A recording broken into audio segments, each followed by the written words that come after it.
జై శ్రీమన్నారాయణ. మీ శ్రీవారదాసుడు.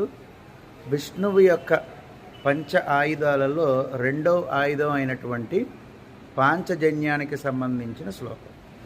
విష్ణోర్ముఖోస్థానిల పూరితస్య యస్య ధ్వనిర్ధానవదర్పహంత తం పాంచజన్యం శశికోటి శుభ్రం శంఖం సదాహం శరణం ప్రపద్యే.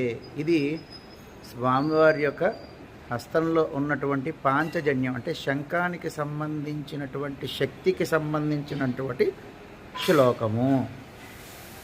పూర్వం నేను సుదర్శన చక్రం యొక్క శ్లోకం చెప్పాను. ఇప్పుడు పాంచజన్యం అంటే శంఖం యొక్క శక్తికి సంబంధించినటువంటి శ్లోకం చెప్పాను. మిగిలిన 3 శ్లోకాలు కూడా వీడియో బై వీడియో 1 by 1 వస్తాయి. ప్రతి వీడియో కూడా షేర్ చేసుకుని కావాల్సిన వాళ్ళకి పంపించండి. ఇది రోజు చదువుకుంటే వలయంలాగా ఏర్పడి